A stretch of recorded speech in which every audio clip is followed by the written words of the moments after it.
transportation of goods and people across an expanding nation. Companies use consolidation, combining separate companies in the same industry, to take control.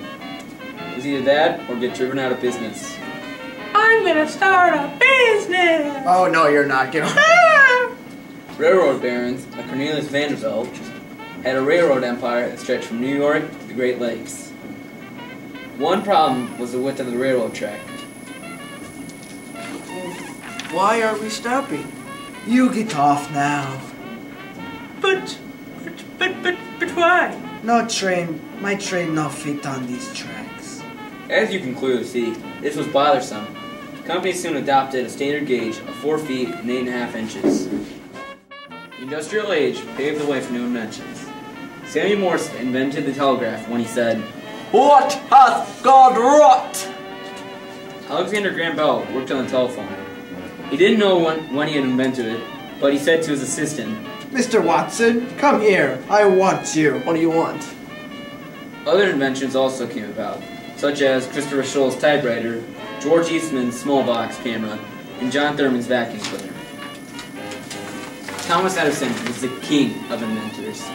He has over 1,100 patents.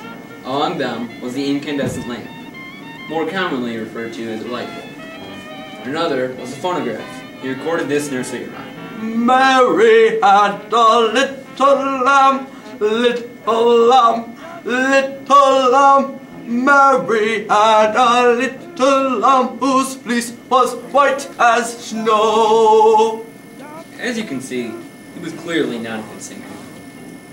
Another inventor was Henry Ford, who did not invent the car. He simply made a cheaper version of the car that could be made in about 90 minutes. Steel also became prominent. Andrew Carnegie bought a steel mill. Just like Rockefeller, he bought all the steel mills, anything related to the steel industry.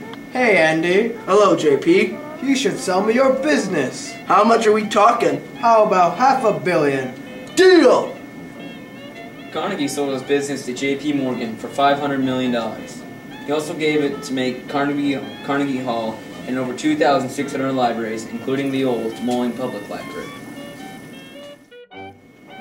While millionaires like Rockefeller and Carnegie were making big bucks, the men doing the work were making $1.20 a week. Working conditions were terrible.